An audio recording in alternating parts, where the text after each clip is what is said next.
What's up, you cool cats and kittens? On this week, today is Saturday, March 29th, 2025. My name is Christopher Alexander Robert Clark Youngblood.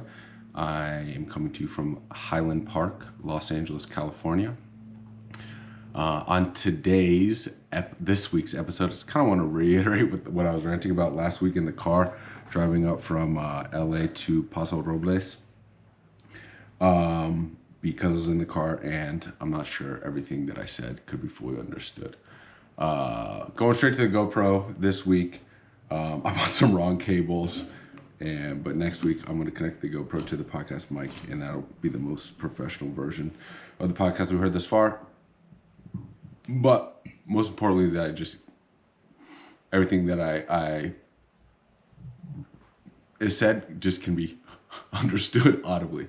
Obviously, an essential aspect of doing a podcast. Anyway, last week, man, I talked about some big life news personally.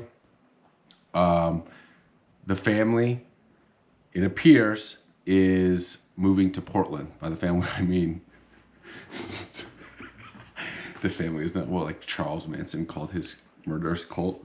But in this instance, the family is me, Lucas and Sue, Jojo and Em. Sue, Jojo and Em's mom, has got a job at Nike, and it's just a good career opportunity for her. And I think we all agree, kind of a good idea to experience a new place for the family. See if LA really is the place you want to raise your kids. Lucas is from Portland as well.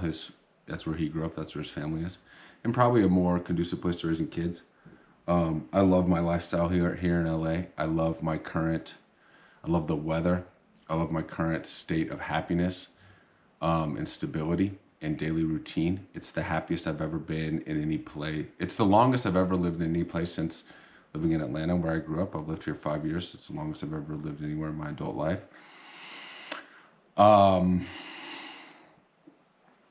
I don't want to leave for those reasons, but the most important thing always is the girls and what's best for them. And this job opportunity is going to give Sue like a better work-life balance. Also opens up like more flexibility for her career-wise in the future, which is good for the girls. It doesn't force her to be kind of trapped in a corporate law track here in LA, which is good for the girls in the long run. I have every intention of going with him to Portland. I have no idea how that's going to look or be. The weather's number one. Number two is the living situation. I have my beloved casita here, a little guest house in the backyard, which I love so much, in beautiful LA weather. It's perfect for me, like a small space I love.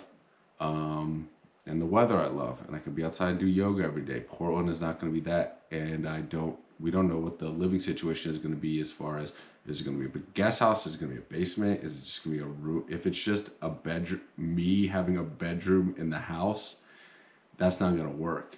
Or at least not in the long term. I love those girls so much. And number one, it's not about like my lifestyle or job. It's about Jojo and Em, and potentially a third baby coming down the line, and what's best for those girls and their upbringing. That's what's most important. But also perhaps what's most important in the long run for those girls is that I kind of step out of the picture and their parents take over some of the things that I do, or perhaps I don't know, but in the long run, potentially that could be have a negative consequence as well. As if I don't, I'm an integrated part of the family. I know I'm a good person. I know I provide a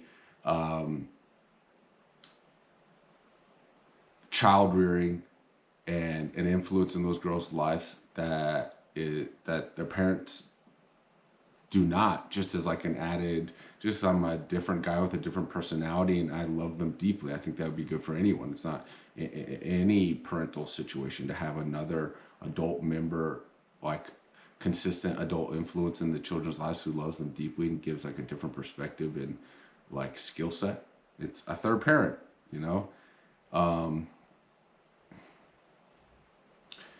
So it's tricky, man. It also forces me to kind of like step out of my routine, since I moved here in 2020. Emmeline and I had JoJo full time during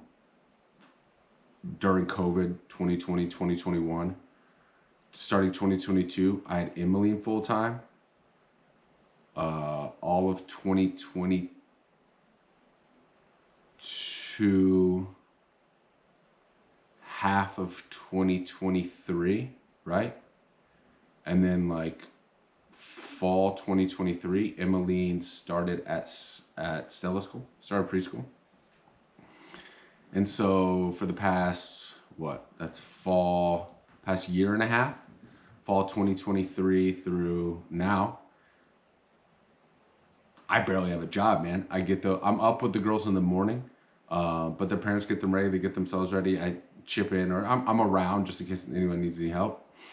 But other than that, from the girls go to school, I go to the gym, and then I pick them up, we go to the park. So it's forced me now to kind of wake up of that routine, this almost like dream world, and be like, oh shit, is this what I'm going to do? How much longer am I going to do this? I not expect this. In my head, I thought I was going to be in this situation for the next like 2 or 3 years, 5 years maybe. So change forces innovation, and it's how you respond to things. It can be a bit like depressed and scared and anxiety ridden, or you can be excited and welcoming of the challenge, and recognize the growth opportunity that comes from a change like this. And it's all good, man. It's like, this isn't any radical shit. It's moving to a new place for a new job, and everyone has a job and a happy family, and everyone loves each other. There's no breakups involved here. Speaking of which, what is complicating now, other than that, like if those are all the variables on the table, listen, I don't have any connections to LA. I don't have family here. This is my family. JoJo and Em and Luke's and Sue. This is also my job. I had dated someone 2022, 2023. And if I were in that relationship, what was like a year and a half, 2-year relationship, and this was happening, that would be a complicating factor. I'm a single guy, or I was. Over the past month, I've become involved with someone. I've met someone who I like a lot. It feels big. I'll get into the details of this later, hopefully, if this thing lasts. Hopefully get this person on the podcast, because it feels big and different, and also the relationship also kind of confirms my broader viewpoint, and increasingly I feel an increasing understanding and like almost incorporation of into reality. I know that sounds super meta, but like meeting this girl kind of it kind of confirms what I've been learning about life.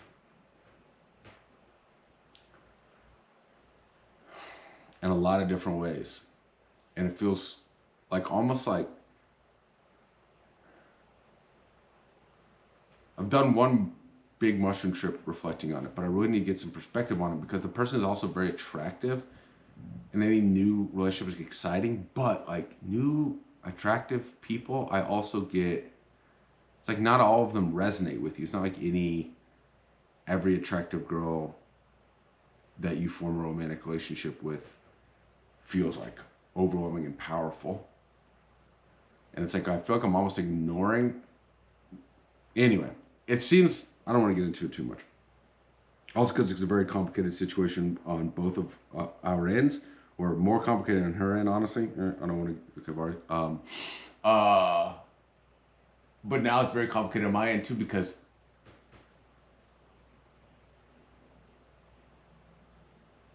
I want to go with these girls to Portland, at least in the short term. I'm not going to be here anymore. Maybe. But now I've met this person who seems very awesome, and seems like there's a legitimate possibility of a long-term future here. Although it's only been like a month, now this is a very significant, a very real variable in the calculus. So we'll see, man. It's at the end of the day, my intention and my connection to both this new romantic relationship and my family and my job, it's all based on love and realness and trying to be my best self and the most authentic version of myself. And so if I maintain that philosophy and don't deviate from the path of being true and honest and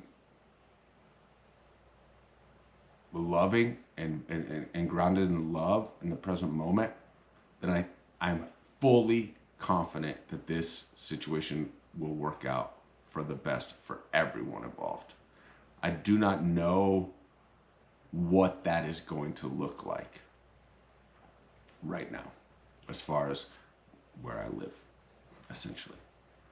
But I'm here and I am fully invested, obviously, in JoJo and Em and my commitment to their upbringing and whatever their parents decide is best for them, for all of us.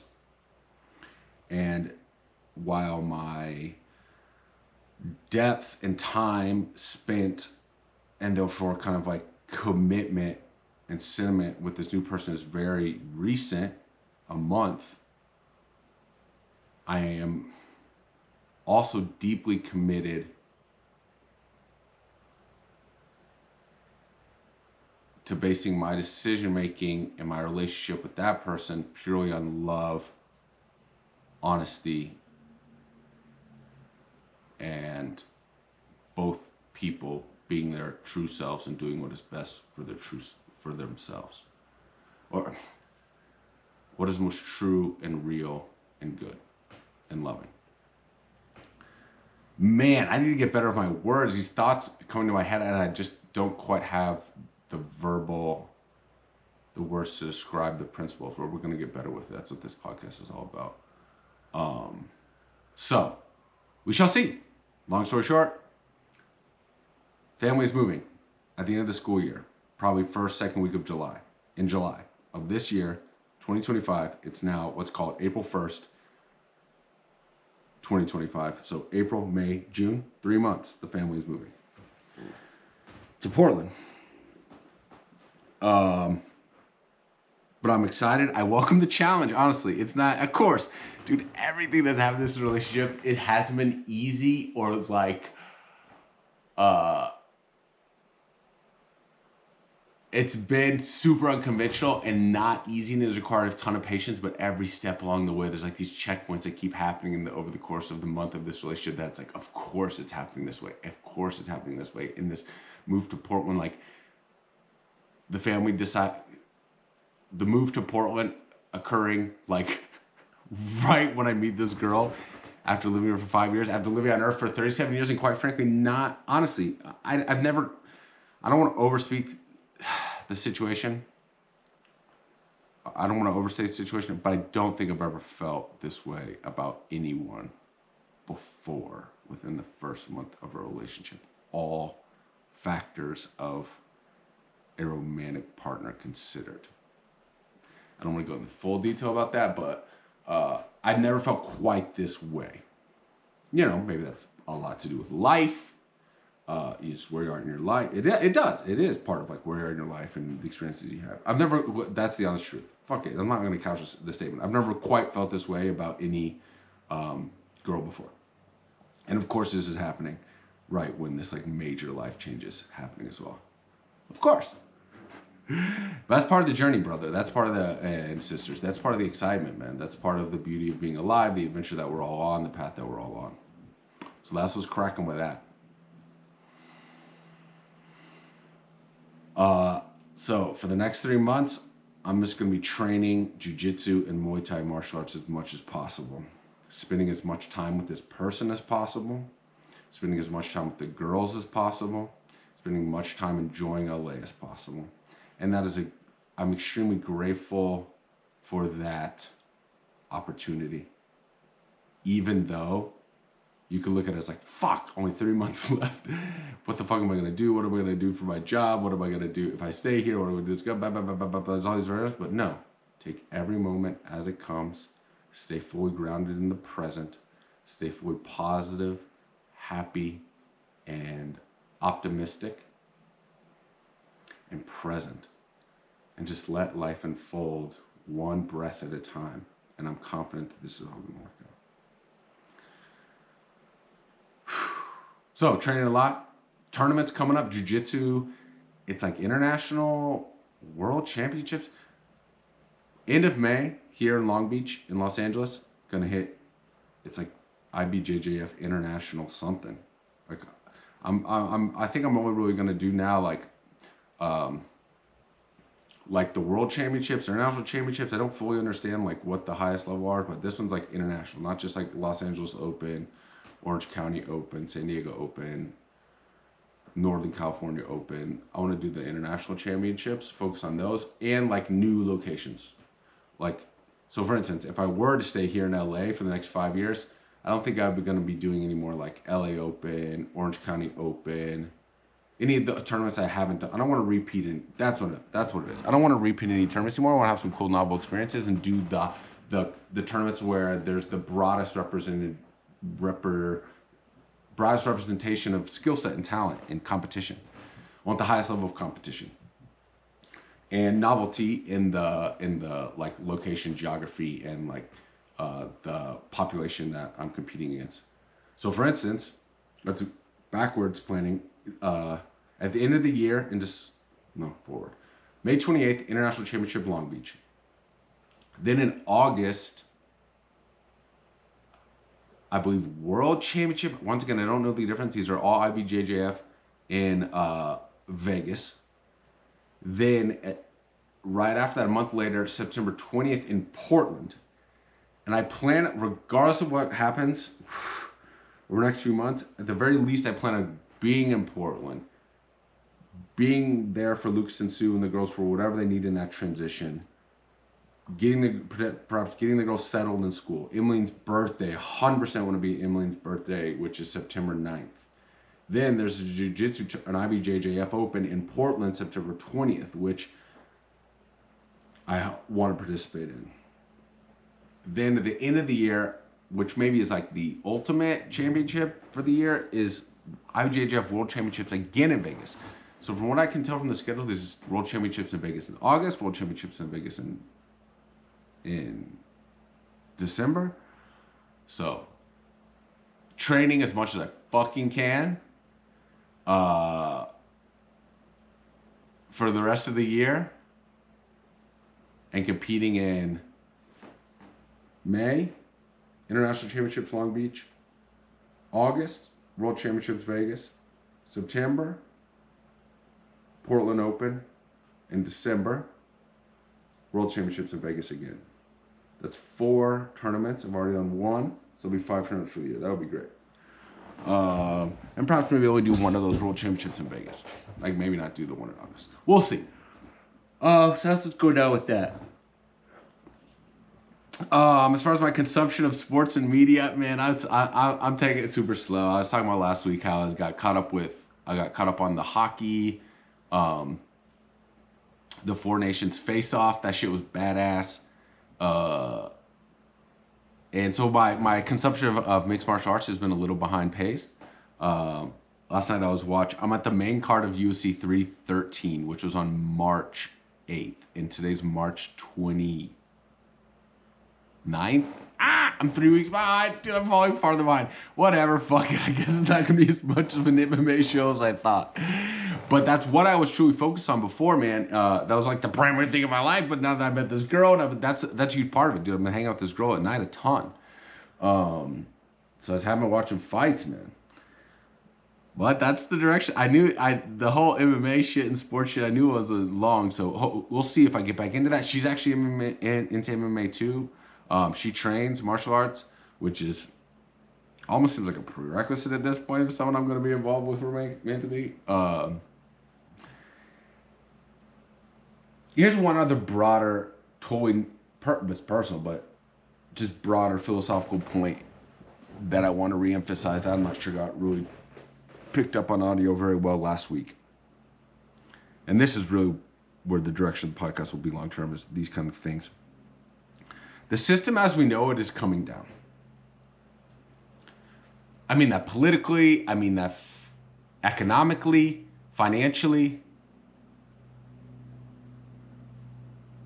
The structures and institutions that we currently know of are crumbling, and that's a good thing. The history of humanity is one, and especially politics and government, has been one of tyranny progressing towards freedom in a chronological way. So control by a singular dictator in like the form of like a king or a chief, up until where we are now with the United States being this experimentation in democracy and freedom. In the history of the United States, it seems like we're kind of going back and forth, in my opinion, on like how much control we allow to the government. But the reason this country has started was to get away from tyranny, to get away from centralization, to get away from dictatorial control, and to empower the individual human with the ability, with autonomy and sovereignty, and the ability to determine the outcome of their own individual life without being told how to live it. We go back and forth with this, in my opinion, in waves. We need to move away from tyranny and towards basically the elimination of government or anyone telling someone what they can do. We'll probably always need like some form of government, right? You need, people can't be killing others or robbing people. But I think also our consciousness, the evolution of artificial intelligence, is moving to a point where like those things are just going to be not a part of our existence anymore. I think we're becoming a lot of fucking thoughts. And so I don't want to like go too deep in the... We are moving in the direction of the elimination of government. This is not a bad thing, right? This is not like a right-wing thing. It's not a left-wing thing. It's just the development of humanity thing. As humanity is the development of humanity as a whole mirrors the development of the individual human. So when an individual human is born, it is a baby, helpless, incapable of taking care of itself on its own. Therefore, you need the constant involvement of a parent, two parents ideally, or an adult caregiver, a daddy, a mommy. Humanity is the same way. As we emerge from like intelligent apes into Homo sapiens, we're kind of overwhelmed with our primitive animalistic instincts. And therefore we needed, just like a baby, we needed a mommy and dad to kind of take care of us and guide us in the right direction of how to be a good person and develop in the right way that is conducive not only to our own well-being, but the well-being of the broader society. Just like an individual human grows, humanity grows as well. And so now we are reaching the point in the stage of humanity where we no longer need mommy and daddy. I would say kind of like right now in 2025 where we're like graduating high school. And so it's cool to still kind of have the support and guidance of mommy and daddy, but we do not need them to tell us what to do anymore. We do not need them to provide for us anymore. We can provide for ourselves, and we're intelligent and responsible and mature enough to know how to treat ourselves and others. Still, there's plenty of mistakes that we're gonna make, right? You go off to college, you drink too much, you make stupid decisions in your relationships. Well, that's kind of our stage. But we're not gonna murder anyone in general or kill anyone. We're on our way to figure out who we are as a human. Now, there's obviously going to be individual variability when you're talking about humanity as a whole, and some people are going to be less evolved than others, but generally speaking, we're evolving, I feel like, from this adolescent stage of consciousness, this early adulthood stage of consciousness that does not require us to have the constant support of mommy and daddy. And that's what democracy is, right? Being able to determine the outcome of your own life. And in this country, we've had this form of representative democracy where we impart instead of just like one king telling a million people what the rule is, we like outsource our decision making and sovereignty to representatives of the individuals. So now it's like one person representing 1,000 people, right? It's a little more autonomous. But still, it's outdated for the current environment in which we live, especially technologically, where we have everyone has access to information. Now, artificial intelligence is out of the box, and the ease with which we can understand and figure out the world is just becoming more and more efficient. Technology far outpaces government in its ability to cause change and innovation. Government has become obsolete in its current form. This representative democracy where we elect representatives to speak for massive numbers of people is obsolete. Every single individual's voice needs to be heard directly. Direct participation in the democracy itself. Everyone should be the representative in Congress. Everyone should be the president, or a small piece of the executive presidential pie or whatever. Go straight to the people to hear their voice. It's gonna be, I don't follow politics. I will. I don't follow like the current events in the news. I will. The closest I am to following current events currently is sports, MMA and football and shit. But as I said earlier, I'm 3 weeks behind that. Sorry, the GoPro shut off because it got too hot. Dude, this GoPro gets hot. I'm sitting in like a 70-degree room. I had the creator thing attached to it. This same shit was happening in the car last week, man. This thing gets so hot, so fast. Kind of disappointed overall with the GoPro. Anyway, what was I talking about? Humanity mirroring the development of the individual human. We no longer need representatives. We need to be direct participants in democracy. This could happen through technology. Like all these decisions and bills being debated and not like every piece of legislation, there should be much less. Everything that is done in Congress and the halls of government could just be put online and we could all have instant access to it. And with AI, we could actually analyze and read every word of these bills and start, if we had open access to AI that wasn't like programmed, that we could trust, right? We could start like really getting to the bottom of what the fuck is going on with government in every detail, nook and cranny, where all the money is going, why taxes are so high. We could totally revolutionize how we govern and really like bring it down. I think really start to reduce the size of government. And this is what I was saying before the camera shut off. I don't follow politics or the news really anymore. I follow sports. That's kind of been since COVID. But I'm catching back up now. As I said earlier, I'm 3 weeks behind on sports, MMA primarily. I'm like 2 years behind, year and a half behind on like news and current events and politics. And admittedly, the only way I'm like following like current events and politics is through conversations with people, which is the best way to get it, face-to-face conversations with individuals. But then through Joe Rogan. I went back during COVID and started listening to all of his podcasts, starting when the podcast he first started in 2009, 2010. I haven't listened to every single one, but I've listened to all the ones that I found like relevant, interesting, and I think would like open my mind and expand me to information, expose me to information I wouldn't otherwise know.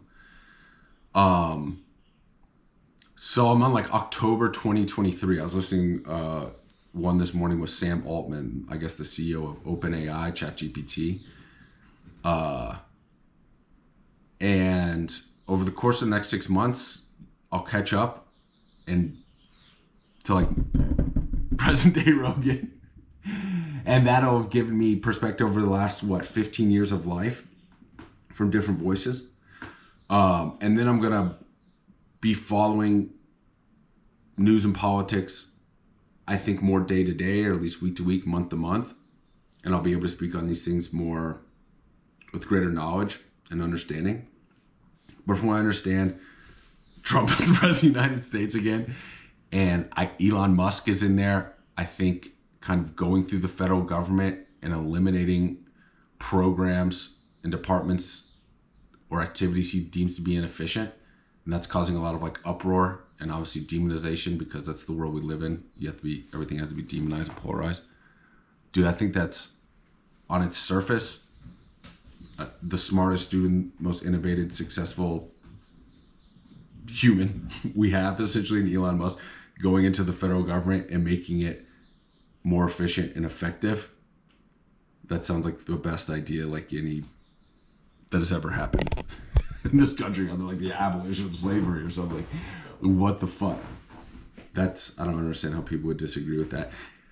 But that's what's going to happen to all of existence. Not all of existence as we know it, is like, life is going to end. Dude, I can't even with the fuck GoPro anymore. Let's just fucking go straight to my phone. What the fuck? This fucking GoPro, man. So hopefully this picks up.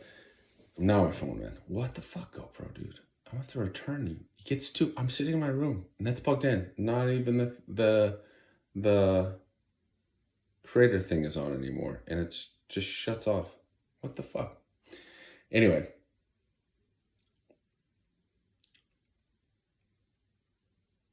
Government is going to start being drastically reduced. And that's a good thing. It's going to allow all human beings around the world to be the highest versions of themselves. There's not going to be any obstacles preventing us from being the highest versions of ourselves anymore.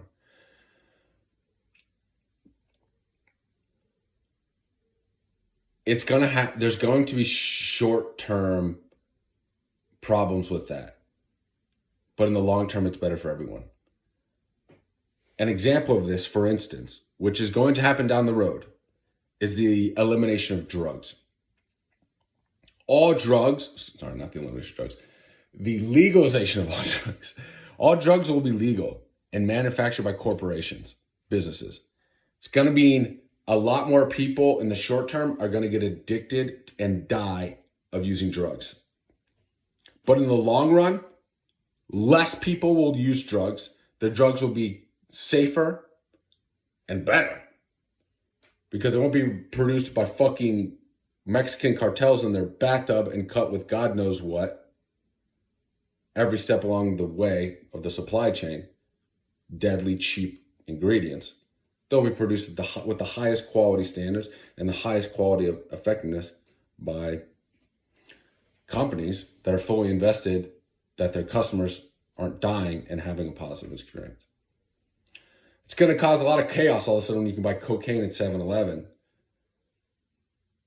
But over the long run, society will grow accustomed to it. We'll educate ourselves and our children. And it'll just be viewed as alcohol, like alcohol. Use cocaine or heroin or whatever recreationally.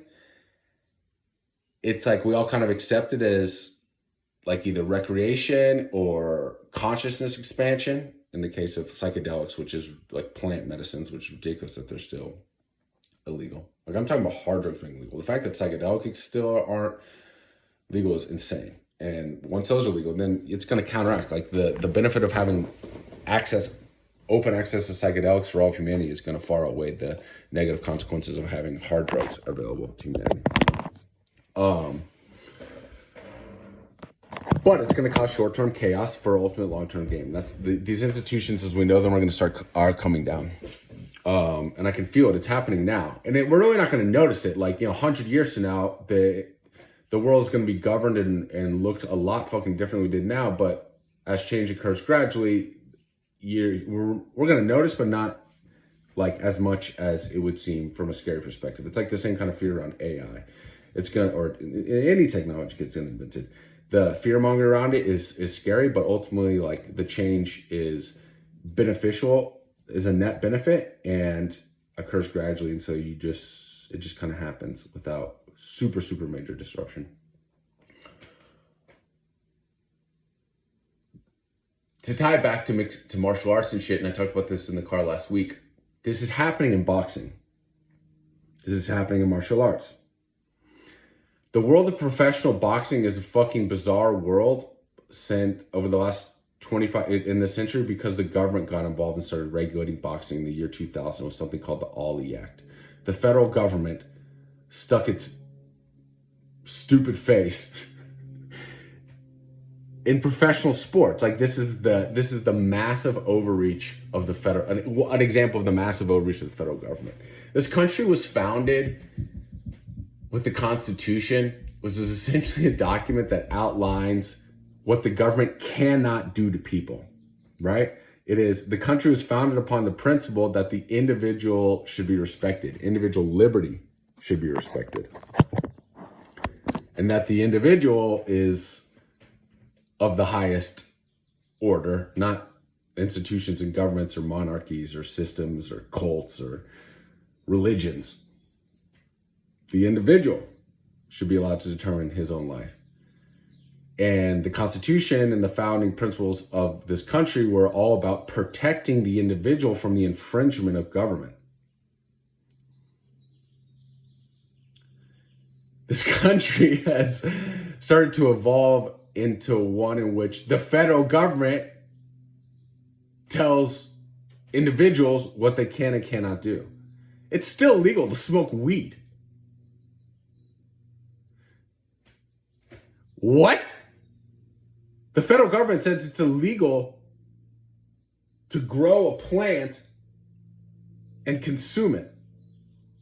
That is not the principle or the ideas in which this country is founded. That is massive overreach from the federal government. And the reason for this is the influence of money. Our government, take our federal government, but all else of government, has been co-opted by money. It's become a money game. Capitalism is a great thing, has eliminated poverty around the world, and will continue to do so, promotes innovation and the flourishment of the individual, but it also has negative consequences. The mixture of capitalism and government is a fucking disaster. Because now, government does not respond to the individual, it responds to money. What is most profitable for moneyed interest? Be them individuals, companies, or corporations. This situation has become particularly exacerbated since 2010, with the ruling by the Supreme Court in a decision known as Citizens United that corporations have the rights of individuals in our elections in this country. The Supreme Court ruled that money, political donations, are free speech, and that corporations are people. That corporations have the same rights as individuals.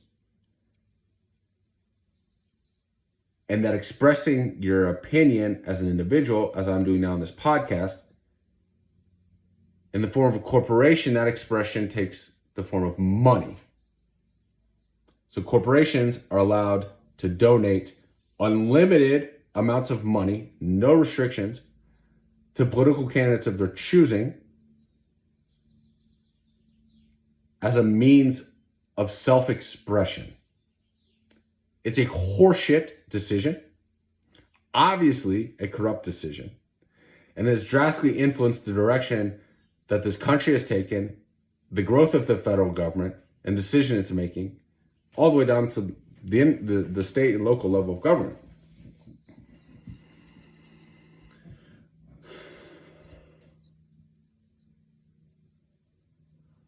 I don't have an exact solution to this problem other than decentralization. We cannot have a central authority telling people what to do. And all of us need to have a direct vote and participation in the decisions that are being made. I'll start to outline a better solution or a solution to this problem in every episode or in the future. Right now, I'm just kind of unearthing my understanding of current reality and my knowing of where things are headed. The good news is the system is coming down. The bad news is As that system crumbles, there will be short-term disruptions and negative externalities. But in the long run, it's the best for everyone. 2 examples in recent history of how this is going disgustingly wrong, how our government has been completely co-opted by corporate interests, are COVID and the war in Ukraine.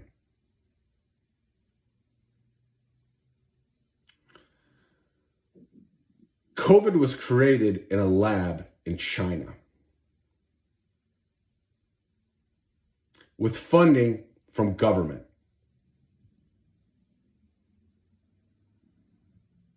The influence for that funding comes from private corporations. In short, the pharmaceutical industry makes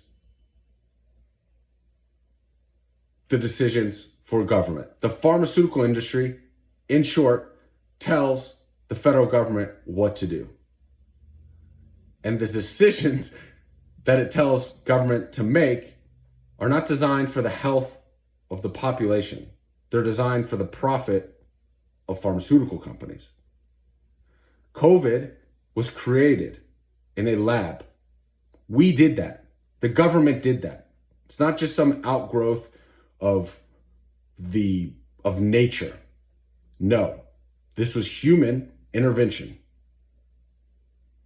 at the behest of government and corporate interests.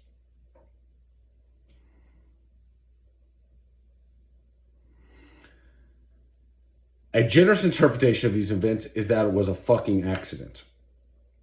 The virus got out of the lab and spread across the world.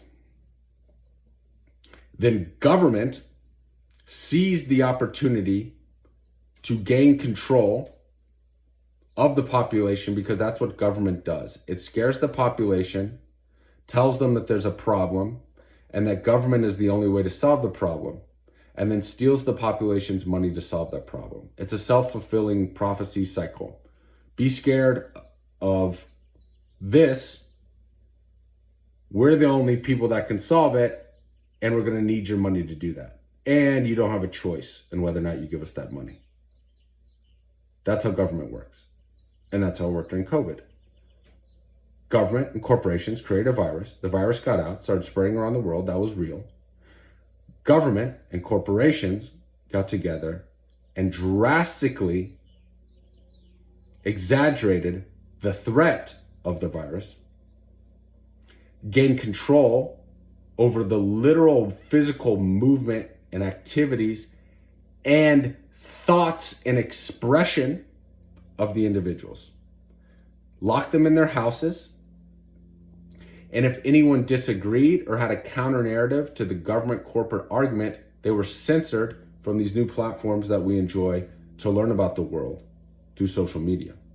The federal government directly censored Twitter, YouTube, etc., to maintain a singular narrative around COVID being terrifying, and the big kicker, that the only way to control it is through a vaccine.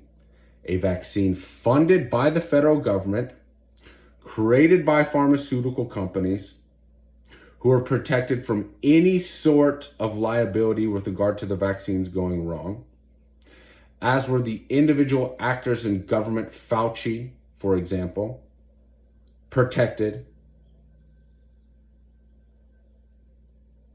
from any sort of prosecution or liability of things going wrong. So the government and pharmaceutical companies created a virus, the virus spread around the world, and then they created a situation in which the only solution to that virus was a vaccine that the pharmaceutical companies would generate massive amounts of profits from distributing. That's what happened during COVID. Government and corporations created a virus. It spread around the world.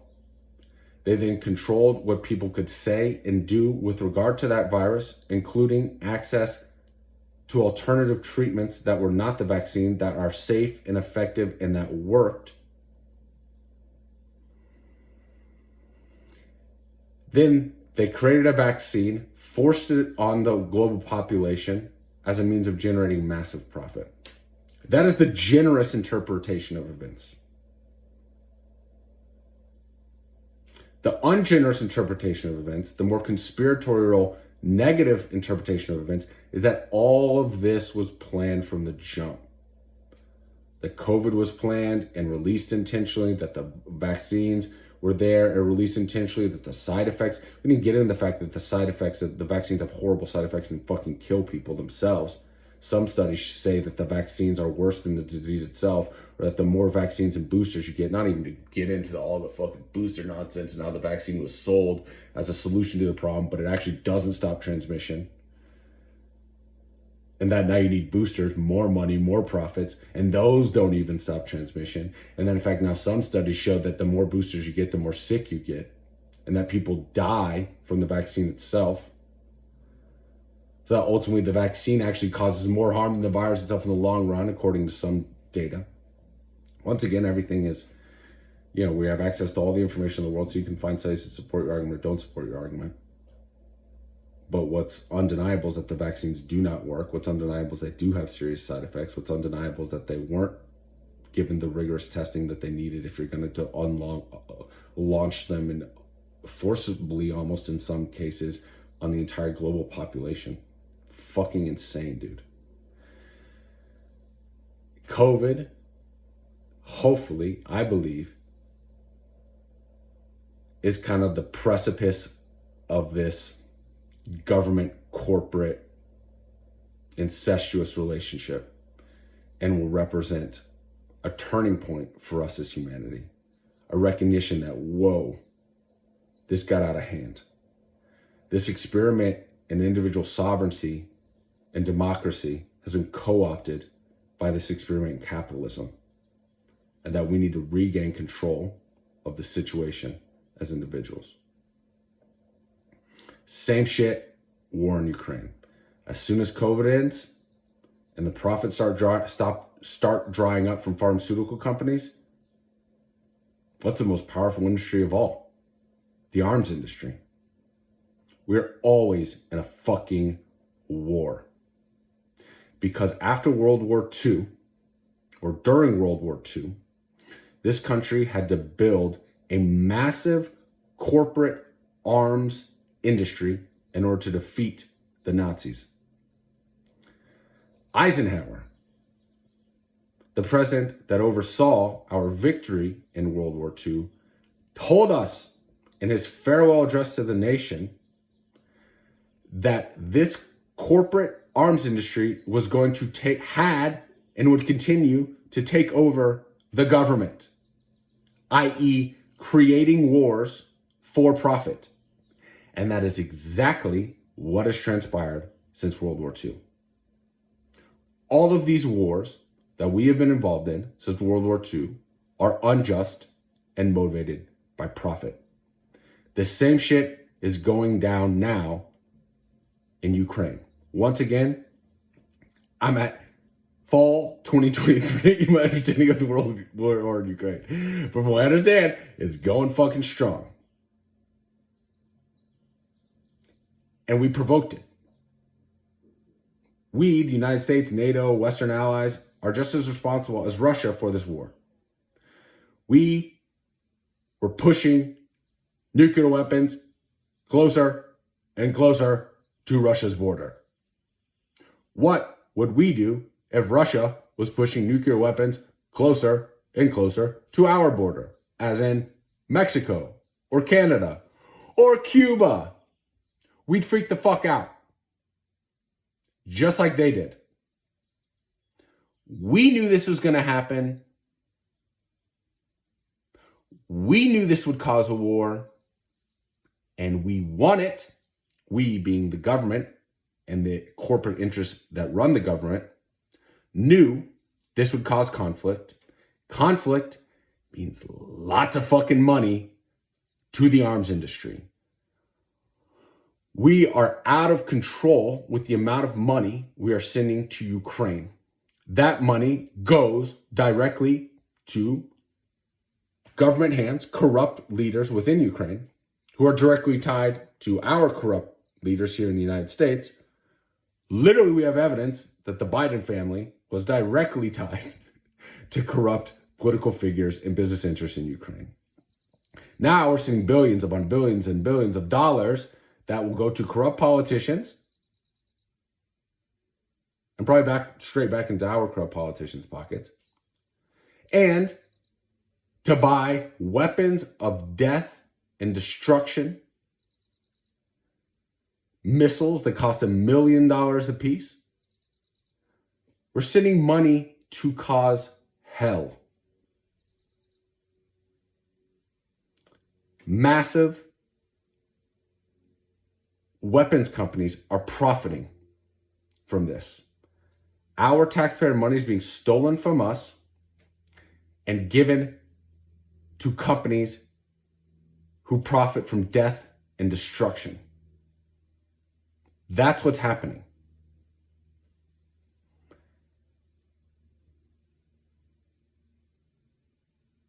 And it's been happening since World War II. And it will continue to happen unless we wake the fuck up.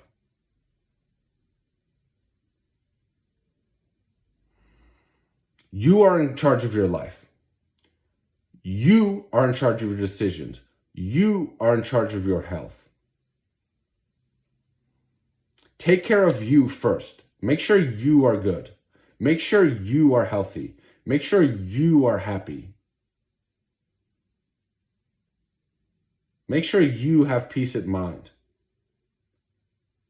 Your diet, your exercise, meditation, spiritual practice, healthy relationships with other human beings, financial income to support yourself. Once you've got that, then perhaps start looking to help others in your community, in your immediate community, your family members, your children, your friends. Start growing from there your concern and spheres of influence.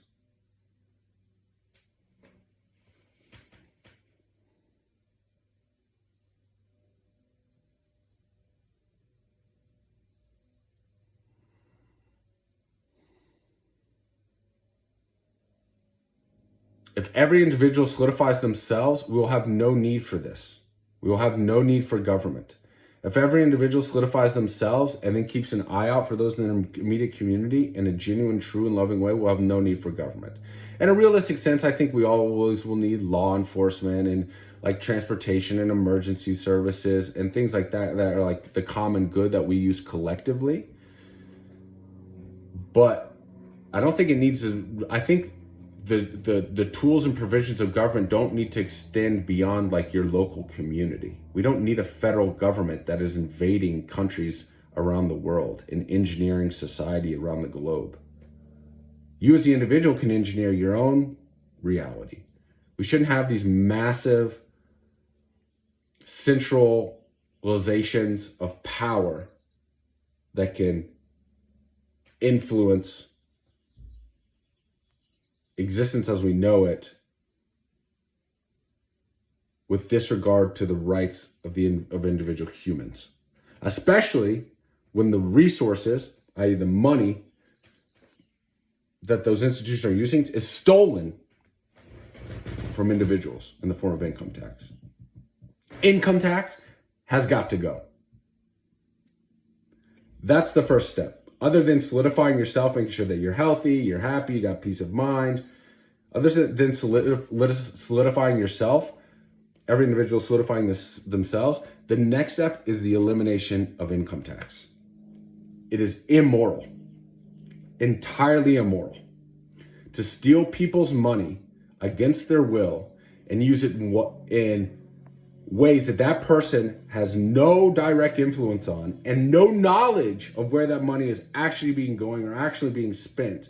And in fact, the direction of where that money is being spent is not even being determined by the collective voice of the democratic system, but is actually being determined by what is best for corporate interest and the interest of individual politicians. It's insane. It is an insane system. And 100 years from now, or 200 years from now, or hopefully fucking 10 years from now, when we look back on a system where the government stole money that people had earned by trading their time for financial compensation, it's going to seem insane. It's evil shit. Once again, I do believe in some sort of limited government, and therefore you are going to need some sort of funding for that system.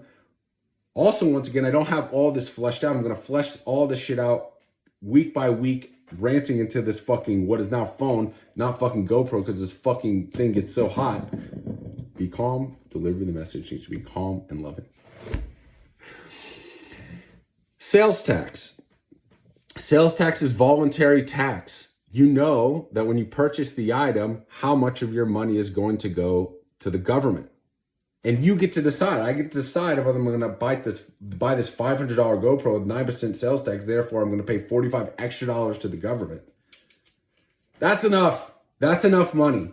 10% on every fucking object that we buy, including our food, is more than enough for these fucks. For us, not these. For us to not kill each other. What do we really need government for? To prevent theft and violence. 10% on every item sold ever, all commercial activity, 10% on all commercial activity to go to the collective good is more than enough. This fucking involuntary 25, 30, 50% of your income going to fucking Washington, D.C. to go blow up fucking Russians in Ukraine. What the fuck is going on? Those Russians are teenagers who are being conscripted into a non-voluntary army. They have a fucking draft. Our money. Me, I teach. I work with little beautiful children. 25% of my money goes to blowing up teenagers who are forced into some war. What the fuck is happening? Get rid of income tax. I'm going to cut it here because I don't want to get angry, and it's a good way to end it. Take care of yourself. Make sure you are a healthy and happy person, starting with your physical being. Then worry about the people in your immediate vicinity, your family and your friends. Make sure they're good. And eventually, we all need to start wrapping our head around the concept of not paying income tax.